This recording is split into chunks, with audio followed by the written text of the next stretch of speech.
A very good evening to you. Welcome to the Friday edition of the show. It's the last one for the week. We'll make it watch a while. I'm Yemi Adebayo. Always a delight to have you join us to talk sports in London. I'm Austin Okonakpan. All right, today, Austin, we're going to take a look at the things happening in your fast-paced, money-spinning world of sports. We're going to look at what is currently going on in Edo State, as we also look towards the Commonwealth Games. Big things happening right there, talking athletics. We will also, I read about now, of course, the WAFU B17 final currently going on. Last time I checked, it was a goal apiece, so we'll see what's happening in that one. There's cherry news concerning the Super Sound Eagles, and hopefully we'll have a good discussion around that. There's also Coach Rani Waldrum and the Super Falcons list, 25 players selected to represent Nigeria at the African Women's Championship. And of course, news about the next Grand Slam in tennis, the routes that these players might pass to the latter stages of the competition. And some have said it looks like it's going to be easy for some of the top stars. And we will not also forget the Nigeria Professional Football League. So that's the outlook of the show today. Austin. I'll just mention that we're also following the FIFA Under-17 Women's World Cup, the Flamingos. They know their opponents, and powerhouse Germany is in that group also. We'll talk about it on the show tonight. You mentioned the Super Falcons. Randy Waldrum has picked his team for that championship that will take place in Morocco. The Super Falcons, 9-time African champions. Can they win it for the 10th time? I say no shaking when it has to do with the Super Falcons, but we agree that the other guys are catching up. So, yeah, I mean, action-packed world of sports, so much going down. Let's get into it right away. Go to the Benin City, the Edo State capital. That's where athletes are preparing for the national trials for the Commonwealth Games and the World Championship.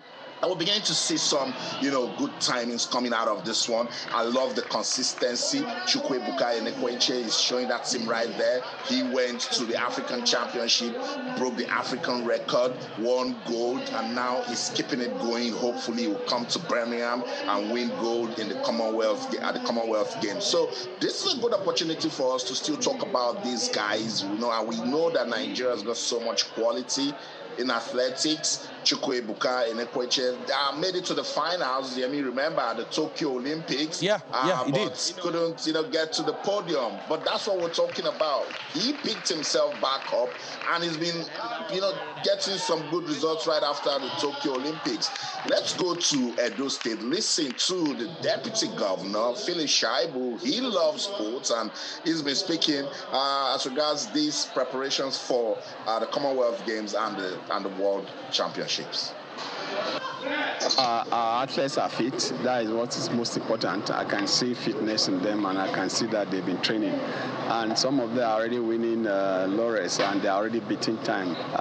It shows that we are coming up. Most importantly, the relay team is very strong. And with this early preparation, and I can bet that I think we are doing the right thing now. We are getting prepared before time.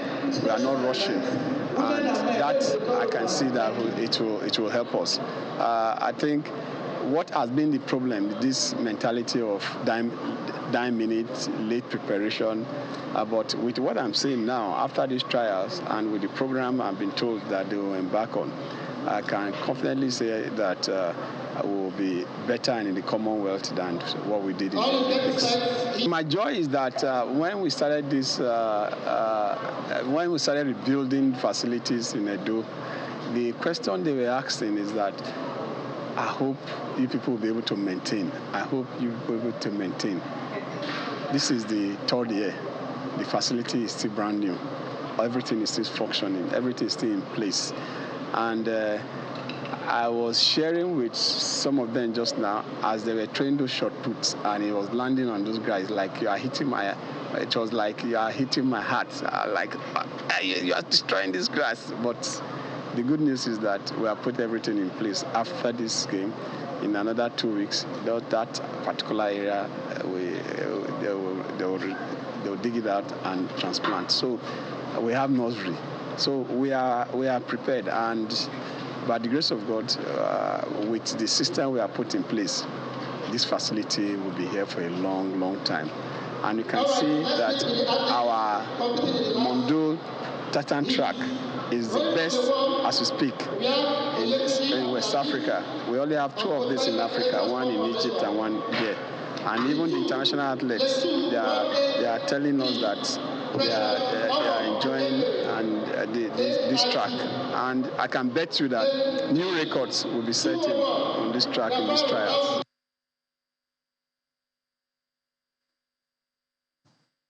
Edo State Deputy Governor Philip Shaibu. Yeah, I mean, I love the fact that he kept talking about systems, that they've put a system in place to ensure that that facility, keeps, being in good use. He mentioned maintenance. Maintenance has been a major problem. It's not like we don't have sporting facilities in Nigeria, but maintenance has been a problem. So let's just hope that they keep to their words, and then we will still see more good use of that facility in Benin City. But I mean, I'm sure you've got more updates about this guy, and then Kweche. Yes. And just to add to what you said, Austin, it looks like the Deputy Governor wanted just to dangle it in our face, because a lot of us said, go and check this place in 2 years' time, and he was able to tell us it's 3 years after and see what we're doing. But I'm happy to hear that there's plans for maintenance in place. I mean, that's what we want to see. And when the stadium was renovated and a lot of things were done, they told us that the facilities there were world class, and so it would be good to have that kind of facility maintained. All right, let's move on the show. Before we bring on Alfred Okoligbe, Austin, you talked about Chukwuebuka Enekwechi and talking about his exploits in shot put, and of course the Deputy Governor alluded to that as well, because he was there to see the shot put event. Let's just quickly listen to Chukwuebuka, what he has to say, and of course we'll come back for more Sports Tonight. I'm very happy with it. I arrived yesterday at 9 a.m. We went straight to training, so the distance is a season best. Improved my ranking, improved my qualification for World Champs and Commonwealths. I'm very grateful. We'll see what happens on the day. I'll be in top form. All right. Of course, he'll be in top form. That's what he says. And of course, just like Austin alluded, that's Nigeria's project. If he does well, Nigeria will do well, definitely. So we'll be hoping that he stays in shape, no distractions, no injuries, nothing. And of course, we trust him. It will come good on the big day. Austin, let's quickly bring in Alfred Okoligbe.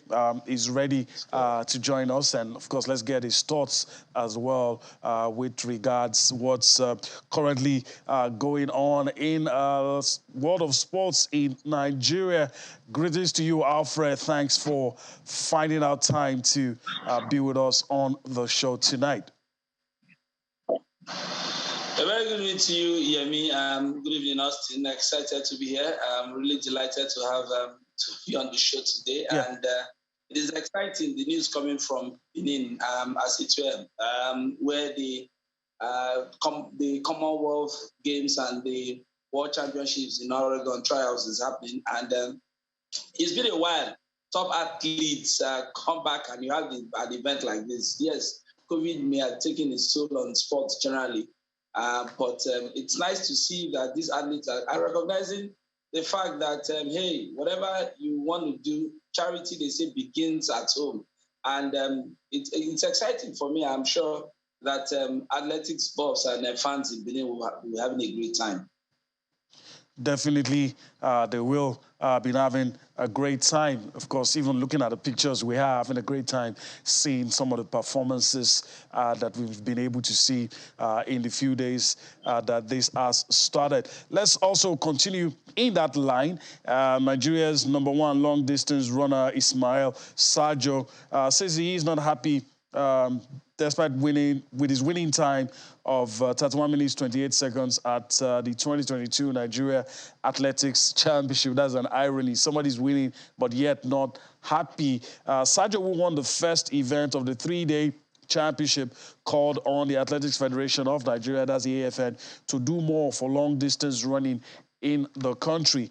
According to him, Nigeria does not have enough athletes participating for effective competitions. And he also talks about knowing that this championship serves as Nigeria's trials for next month's World Championship in Oregon and, of course, the Commonwealth Games in Birmingham. Let's just quickly listen to Sadio Ismail share his thoughts, bear his minds, winning but not happy with the efforts of the Athletics Federation of Nigeria. We get to listen to him.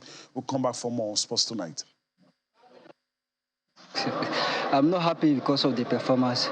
You know, I'm just pushing myself alone. So I was expecting 28 for the trials, but I really disappointed. I ran 31 something. So, you know, and I want to beg AFN to do something about long distance. You know, we are free. So I want to beg them just to carry like two male and two female, put them in the camp in Kenya so that we can expect something great. I'm not going to rest, you know, I'm going to continue my training, you know, everything, any disappointment is a blessing. So I'm going to continue my training. All right, welcome back. Ismail Sadio there. And also, I agree with what he has said. If you look at all those countries that do well in middle and long distance races, you can pick out the guys who win, but they have guys who are on their team. Many, sometimes 10. They're training partners, they train together, they execute tactics. Even while running the race, they help wear down opponents. I mean, a lot. So for one guy, you're going to have maybe 10, 11, 12 others in that same team that you know, the association or the club they represent invest in. And so Sadio is making a passionate plea to the AFN. At least, look, if you're going to put me in camp, put also guys that can help me.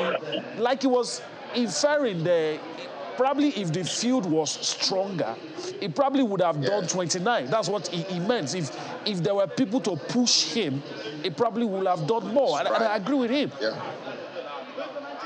I completely agree with Sadio. You know, first, he won the event, and he says he's not pleased with his timing. That's an athlete that wants more. That's an athlete that wants to improve. That someone wants to go the distance, you know, and that's the mentality you need to have when you're preparing for a big competition as the Commonwealth Games and the World Trials. Then he made the appeal. What he was trying to tell the Athletics Federation of Nigeria is make long distance race a special project. He's saying that, look, we are not much in this country, so find a way to give us, you know, put us in a special program and let's improve on, you know, on long distance races. And he said it all, and I totally agree with him. It's like wrestlers getting ready for a competition. You don't have sparring partners. Boxers, they don't have sparring partners. So he wants somebody that can take him, you know, push him all the way. And in doing that, the fact that we're making efforts, then we will definitely improve long distance races, because we're beginning to see all the marathons, the mini marathons in Nigeria. They come out of this sort of event. So if we are putting so much attention into the marathons and seeing ways we can make money out of it, this is where we should find a way to structure it so that these guys can have more competitions to go for and then improve on this event, Yeah, and so that foreigners don't just come all the time to cut away the money. I mean, he always leaves the salt taste in the mouth when foreigners come and do that, and we're nowhere near them. Nowhere. All right. Before we get to, beach soccer that Austin is very eager to talk about, let me see if Alfred has a thing or two to say about long-distance races, the appeal made by Ismail Sadio. Hopefully the AFN is listening. So, Alfred, your thoughts quickly before we switch, before we change the subject. I really want to agree with Sadio. I mean, in long distance, they are called pacemakers. You need them. I remember when Kiplagat became the first man ever to run under the time then that everybody thought was impossible. He needed pacemakers to help him achieve that time. I mean, if the Kenyans are making short distance now a priority, making it a project, and they are coming out of the Kenyans are on the podium 4x100. They are on the podium 100 meters for men. it means that our so-called area of strength, they are encroaching in that because they've made it a project, they made it a priority, they are beginning to throw up stars. The Omoyela that won the African Championship is a signal to the Kenyans are coming to our so-called areas of strength. Why not us? We have the men and we have the materials. Why not us expanding and ensuring that we take long distance? They are called pacemakers, and you need them for long distance races. You need people who can be able to pace you at certain time. You know that in the next 400-500 meters, this is how fast I need to run. That person puts all the pressure, and you have to chase that person, and it helps with the time. So Sergio is absolutely correct, and I think it's something that we should think. We should not think that maybe just have that mentality that Nigeria is not that good for middle and long distance. Hey, if we work on it, we have the men that can really push and get and master that the act of running middle and long distance races. Okay, all right. So let's move on now. Hopefully, the appeal has been heard and something will be done. Austin, I can see a smile on your face. It's time to talk beach soccer on the show. Right. The guys are making a return to the limelight.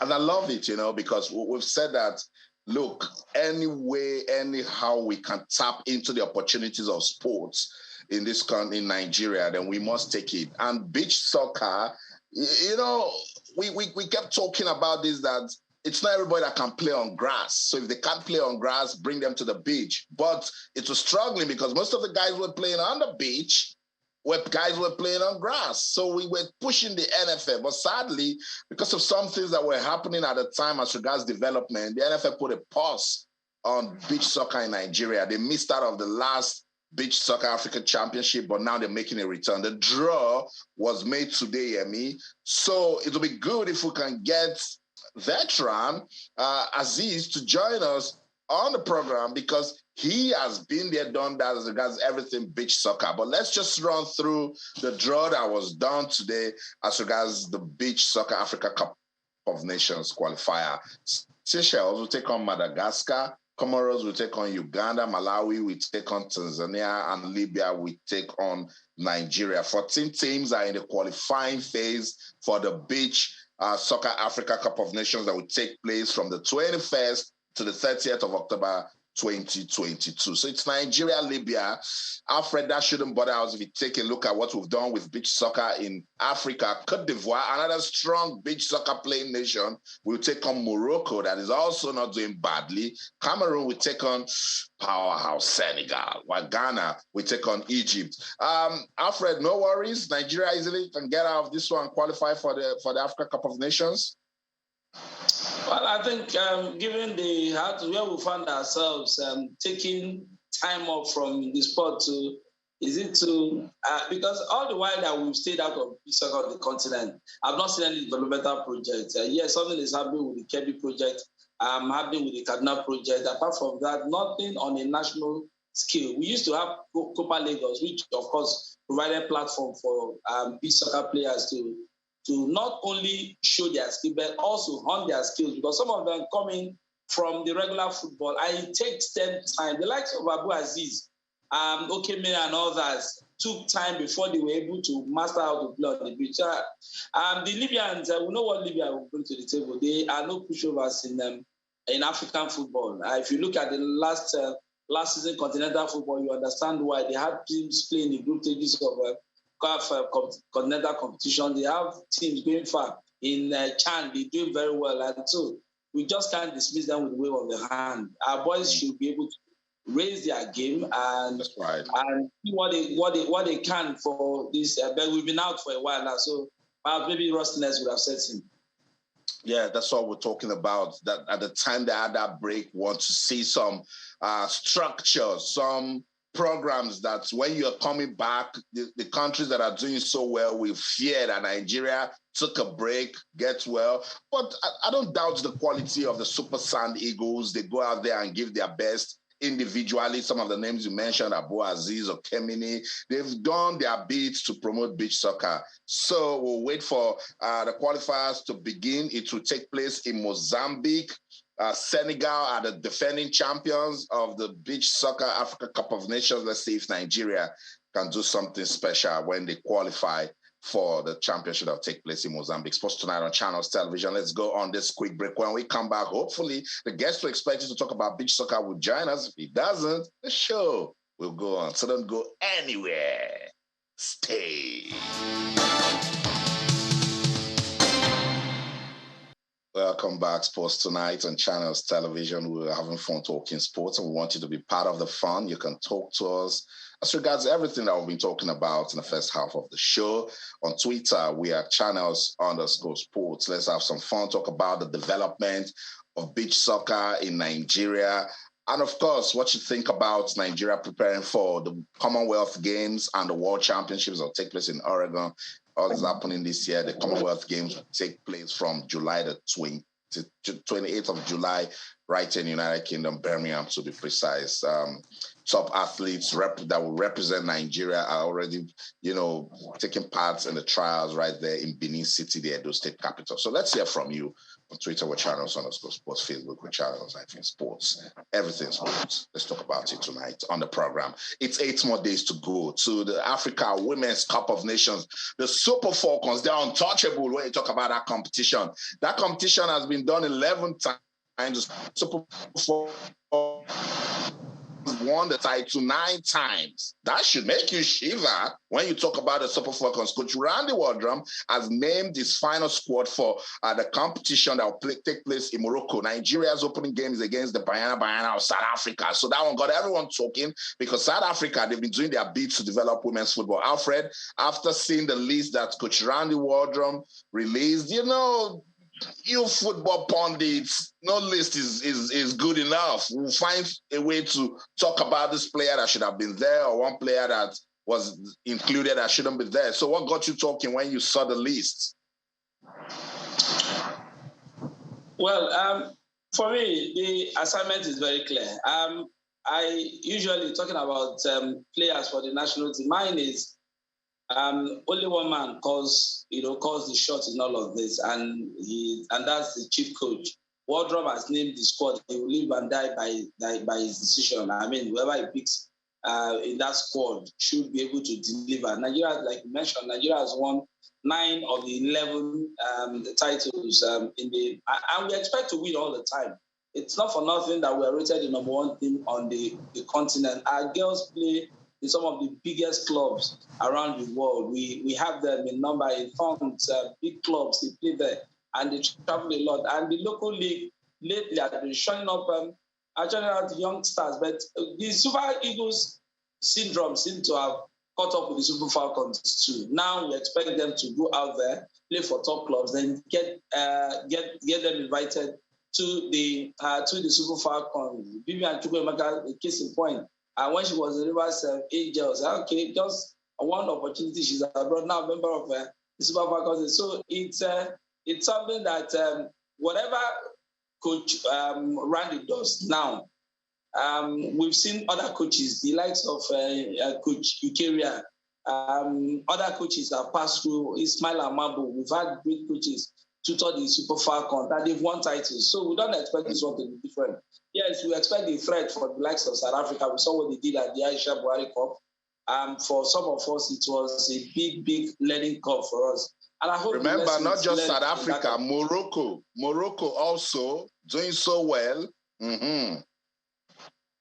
And so we've seen that the gap is closing. We've seen some new countries come for the AFCON. Yes, apart from South Africa, there are 2 teams that we're going to play. Our teams are just learning their feet. But hey, the new qualification process that you're using on the continent is beginning to throw up teams that wouldn't have come to a competition like this. And what would be produce 2 teams or produce 1 team? The likes of Ghana are not in the AFCON now because of that process. So it is beginning to level out. We've seen teams that before wouldn't have had the opportunity now begin to qualify for competitions and attend this competition. So we expect a tough competition. Yes, the first is we know that the first assignment is to qualify for the group stage. Nigeria and South Africa in that group qualify from the group, and when it gets to the knockout, it's anybody's game. But there's nothing that Randy will do now that will say he's done the exceptional. We've had coaches, tons of coaches in the past win the African Women's Nations Cup.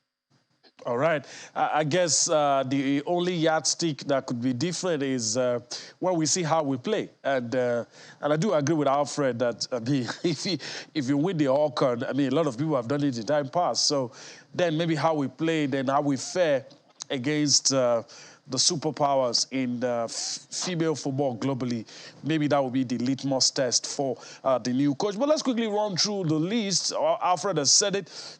I mean, you can't criticize any list. The coach is the one who is in charge, and of course, he will make the choices. He has made his choice. 25 players on that squad. Let's start with the goalkeepers. Chiamaka Nadozie, of course, she plays in France for Paris FC. Tuchukwu Oloehi in Israel. Yewande Balogun in the United States. 3 goalkeepers in the squad. Let's go to the defenders quickly. Glory Ogbonna, Onome Ebi, that's the captain. Osinachi Ohale. You have Ashley Plumtie. We have Nicole Payne, Michelle Alozie, Akudo Ogbonna. She actually plays for Edo Queens. That's a good one.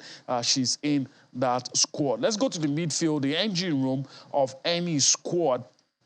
Peace Effie is in there. She plays in Israel for Kiryat Gat.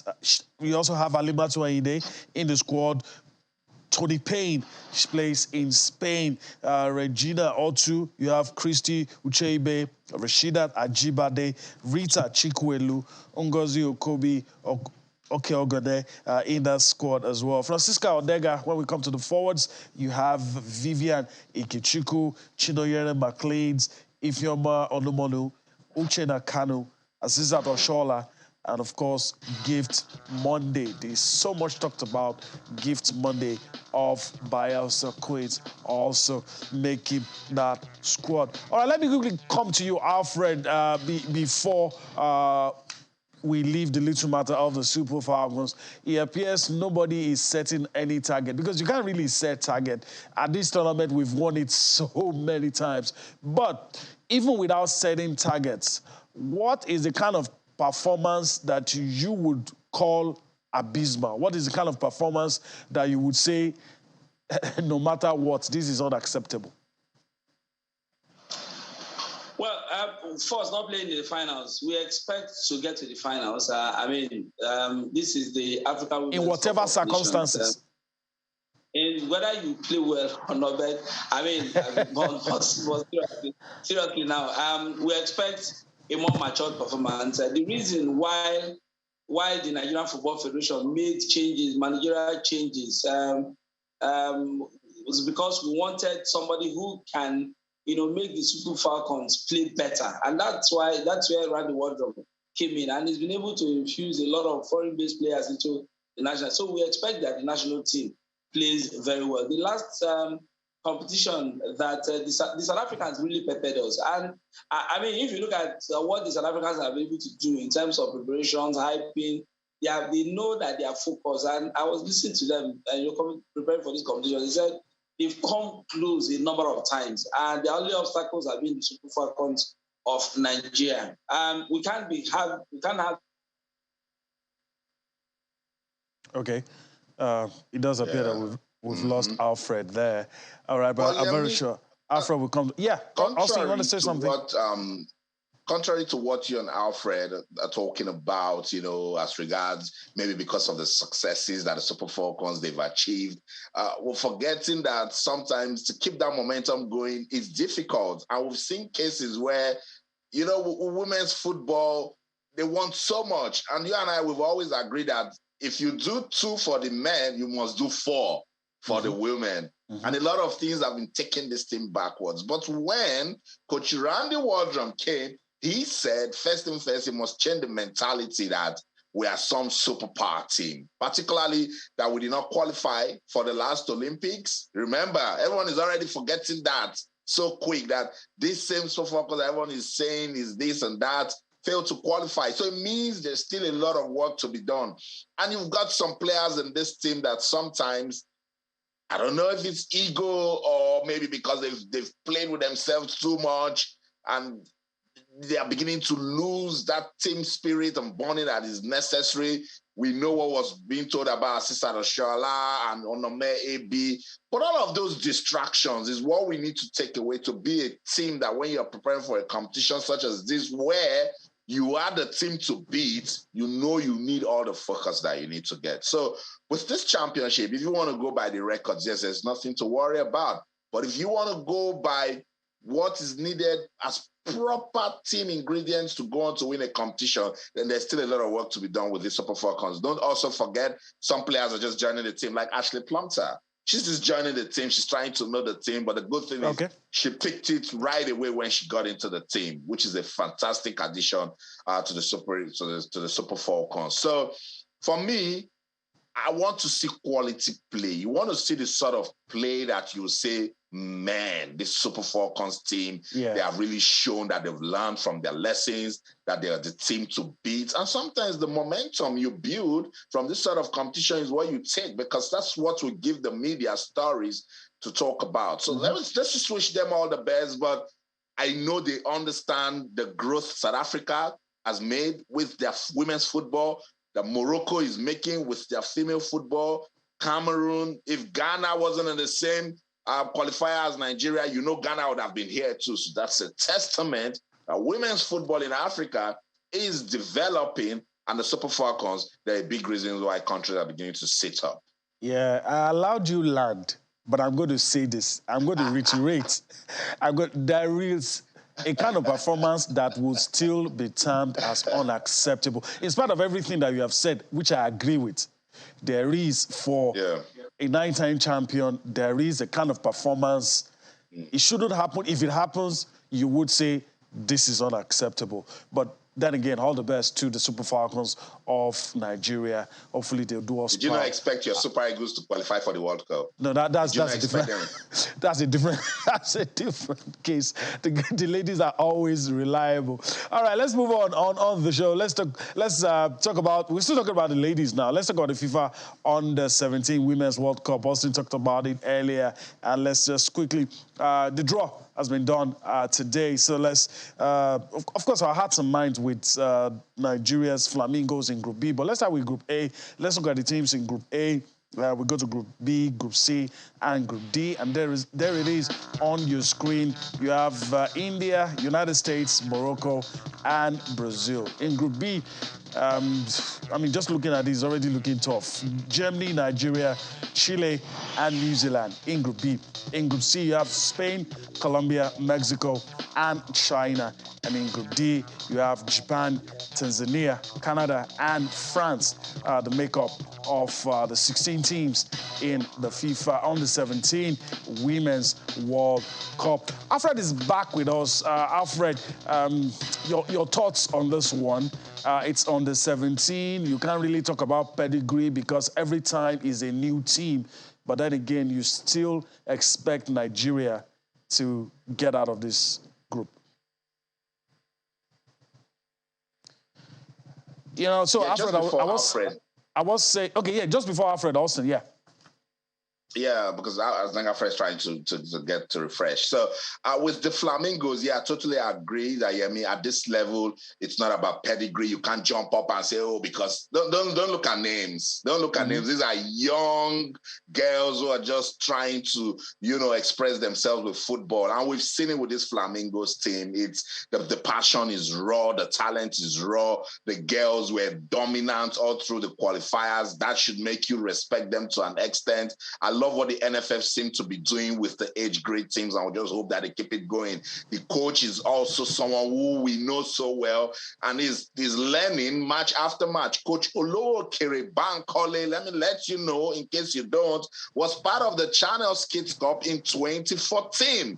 At that time, he was coaching a primary school team in Lagos. Now he has grown to the point that he is in charge of the Flamingos. That's progress right there. You see, that's what Channels Television has done in terms of football development in the country. It's not just about discovering players. We're also empowering coaches. So with the Flamingos, and that's Coach Bankole right there giving handshakes to his players. We just want to wish them all the best. I don't want to jump up and say, oh, it's Germany, so it's going to be tough for them. It's Chile. No, these girls want to express themselves. What should the NFF do now? That's what I asked Coach Bankole when I spoke with him before coming on this show. He told me, Austin, we will work a lot with information gathering. So there must be a program now. Monitor your opponents. What are they doing for women's football in their country? What are the players doing? How did they run through their qualifiers to qualify for the World Cup in India? With all of those things, he can now find a way to, get into the mindset of his players and tell them that this is a big project. They are young, so no pressure. No pressure, guys. Remember, we saw how they played during the qualifiers and were saying they are a good mix to advance to either the Falcons or the Super Falcons. So that should be the long-term project. But I love the fact that the draw has been done. They know their opponent, so it means next level activated. Yeah, hopefully the activation will come soon and we'll see a good performance from the Flamingos. Still talking age grade competitions now. Let's leave the ladies. Let's talk about the guys. And good news coming all the way from Ghana. Smiles on the face of everybody. Let's just give you a confirmation of what happened while we were talking. Of course, that's it. The final match is concluded now. The Golden Eaglets of Nigeria, after securing the place at the CAF Under-17 AFCON, showing everybody they are the kings in the WAFU B zone. They defeated Burkina Faso 2-1 in the final game. In the third place game, Ghana, somebody said this game shouldn't have been played because, there was nothing on it. But anyway, Ghana beat Cote d'Ivoire 3-2 in the third place game, and Nigeria champions. Very good one. Hopefully they take it up from here when they get to the CAF Under-17 AFCON. Let me go to Alfred now. He's back with us. Alfred, how happy does this make you for the team and for the guy leading this team, Coach Nduka Ugbadi?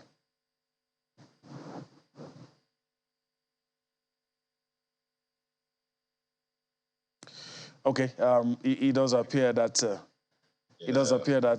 Alfred is struggling to hear us. But let me go to Austin. Austin is still right here with me, so we'll wait for Alfred to sort things out and be back with us. Austin, I think it was yesterday we were so delighted. I think at some point in my mind I was like, even if they don't win, they've secured what is the most important, and they got the job done. And that is heartwarming, really. It is, and just to link with what I said with the Flamingos, it can be relatable with the Golden Eaglets. It's still the stage of development, and I love the coach. Nduka Ugbadi is someone who loves processes, and he is a product of the system. So each time I talk about him, he's saying, "Look, let's think ahead. Let's plan 10 years from now, and see what we can do with these guys." If you take a look at what they do in Europe, particularly, the project at the under-17 stage is always done in a delicate manner. Because they want to look back 10 years after and say, we know where this guy is coming from. The other day on the show, we said, if genuinely a player is 17 now, 17 in this Ugbadi's team, in 10 years' time, he's 27. And maybe he has been playing football for 5 years. He would have gathered so much football experience that at that stage where he was playing at his prime, it can count for something and, make him achieve longevity. So more work from the NFF, more work from the technical crew. Now you have conquered Africa. It's not the end. Let's keep the system going. Whatever is making it work, keep it going and consolidate on it so that we can now look back and say, particularly with the young guy we're talking about, Emmanuel Michael, a defender who is scoring free kicks, who is finding himself in the box, that is that intelligent. It means you can start planning because, in your Super Eagles will be one who can take set pieces. All right. We don't see. So for this kind of young player, is one that you can plan for the future. I love what's going on with the under-17s. Yeah, I do as well. We need to go on a break right about now. When we return from that break, we'll be back to wrap things up on the show. All right, welcome back. We're on the home stretch now, and of course we will. Probably in a minute, we'll be talking about the Nigeria Professional Football League, but it's only fair to let Alfred say something about the Golden Eaglets. He was about to say something earlier. So, Alfred, your thoughts on the Golden Eaglets before we move on to the last thing for tonight? Well, I think these are exciting times for Nigerian football setup, especially in the age group competitions. It started with the Flying Eagles. They've won the bag. Waffle, it's not easy having two teams qualify.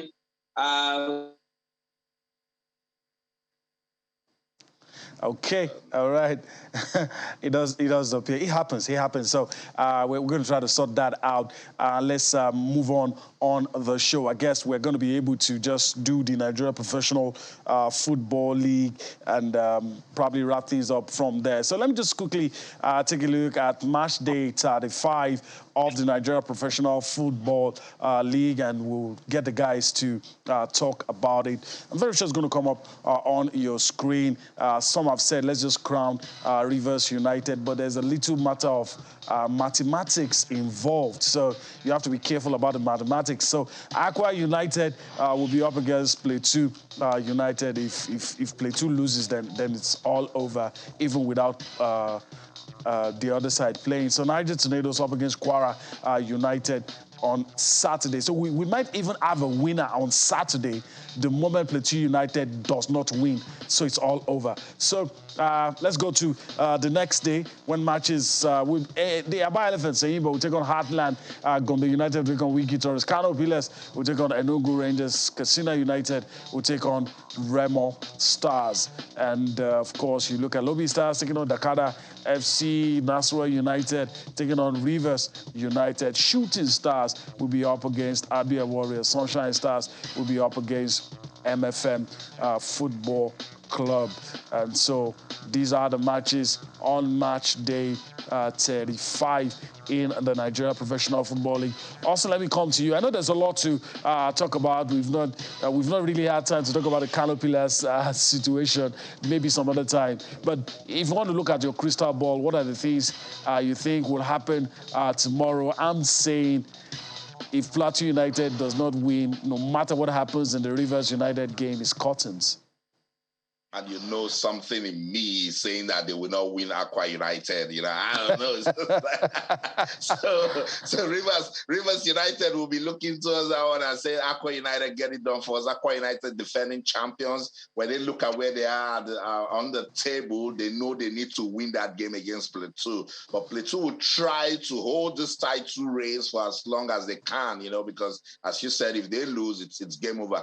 But I'm not concerned about the top 10 here. I mean, it's that bottom 10. It's so competitive there that Kano Pillars, Enugu Rangers, it's a big talking point. Kano Pillars, they need to do all they can. When you say everything that they can, Simon Sugida, they are in serious trouble. You cannot just believe it that on match day 35 was still talking about Kano Pillars getting out of the relegation zone. It's tough. I cannot explain it. So let me bring in Alfred. Alfred, what really happened this season? When you look at MFM, you look at Kano Pillars, even Nasarawa United that got us talking last season, all these teams struggling.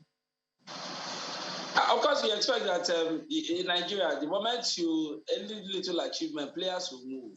You begin to struggle to get players to fill in those positions, and that's what happened to some of the big teams. Kano Pillars have suffered point deductions in the past. Followed it up with, I don't know what the LFC will do this time around, but it's not going well for them. It's not. They've been struggling to, especially on the road, pick points. Yes, they've got some points, but they really need to show consistency. That they've not been able to do this, and that's why they are where they are. But if you look at that bottom 10, as you want to call it, and not even the top 4 now, you find out that the point gap is very, very well. 4 teams just after MFM, 4 teams from 19 to 16, they are about on the same number of points. It just tells you that the team that might go down at the end of the day will have to go to the wires. You have to go down to the last game of the season to see the team that, because Atlant played Eyimba this weekend. that is a game. Even without Victor Mboma, he signed for an Nigerian team. 16 goals so far in the league is something that is huge. He's not part of this one because he's moved, and so they'll be short of goals, sort of. And you know that Oriental Derby has thrown a lot of funny results in time past.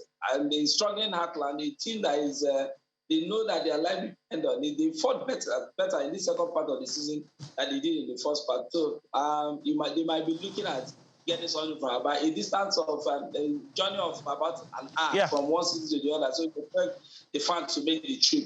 While you talked about Kano Pillars being desperate to get something. Now that desperation perhaps is what has pushed them to where they are presently. They host Rangers International. Rangers travel this second part of the season has been atrocious. The only point they believe on the road was the game against MFM. Hey, everybody beats MFM. Everybody beats some points of MFM. So that's the only point. So you expect Rangers, is it going to be some of the same or Rangers that will show up this weekend? So a lot of things, there are games you just want to see. All right. Remo Stars got to third place. They play Katsina United. Katsina United are in form of their life and they want to consolidate their place in the top flight. So that's another game to see. So, I mean, 10 games in all. Okay, Alfred, I have to cut in at this point. I want to thank you for your time on the show. We are pressed for time. We got to go. So, Alfred Okoligwe, I want to thank you for your time on the show today. Hopefully, we'll do this again next week. All right, so that's the show today. It's a wrap. We do hope you enjoyed everything. We'll be back here again next week. Enjoy your weekend. We'll see you again next week. I'm Yemi Adebayo. Bye-bye now. Yemi, if you didn't stop Alfred, the show would have ended on Sunday nights. Thank you so much for being with us on the show in London. I'm Austin Okonapan. In everything you do, remember to keep talking sports. Bye for now.